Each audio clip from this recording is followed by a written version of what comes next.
Hi అండి. ఈ వీడియోలో షాప్‌కెళ్ళి కొన్ని వస్తువులైతే కొన్నానండి. అవి ఏమేమి కొన్నానని చెప్పేసి ఈ వీడియోలో చూద్దాము. ఇవొచ్చేసి పిత్తల సామానండి. 4 అయితే తీసుకున్నాను. ప్రసాదం పెట్టడానికని చెప్పేసి దేవుడికి ప్రసాదం పెట్టడానికి చాలా బావుంటుందని చెప్పి క్యూట్‌గా ఉన్నాయి కదా! ఇవైతే తీసుకున్నాను. అలాగే వచ్చేసి వరలక్ష్మి పూజైతే వస్తుందండి. పూజకి ప్రసాదం పెట్టడానికని చెప్పేసి ఈ ప్లేట్‌లయితే తీసుకున్నానండి. తర్వాత ఇంకోటొచ్చేసి రోలయితే చిన్న రోలుగా అల్లం, తెల్లగడ్డ దంచుకోవడానికని చెప్పేసి ఒక రోలయితే కొన్నాము. తర్వాతొచ్చేసి ఒక ప్రసాదం చేసే బౌలండి. పిత్తలలో అయితే తీసుకున్నాను. చానా బాగా నాకైతే బాగా నచ్చిందండి. ప్రసాదం వచ్చేసి మనకు అడుగంటుకోకుండా బాగా వండుకోవచ్చు. అందువల్లొచ్చేసి సెట్‌గా తీసుకున్నాను.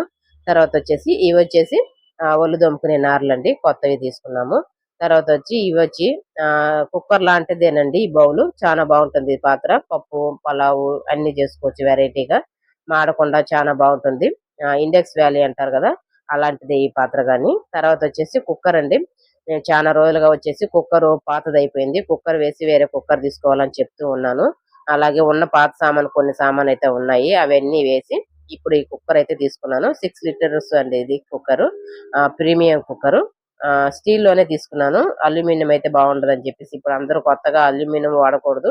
స్టీల్ అయితే వాడాలని చెప్తున్నారు గదా! అందుకని నేను స్టీల్‌లోనే తీసుకున్నాను. నాకైతే బాగా నచ్చిందండి 6 లీటర్. చూసేదానికి హైట్ లేకుండా కొంచెం వెడల్పుగా ఉంది. బాగుంది కుక్కరయితే. తర్వాత ఒక డస్ట్‌బిన్ అయితే కొన్నాం ఫ్రెండ్స్.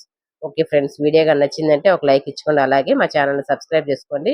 నెక్స్ట్ వీడియోలో కలుద్దాం.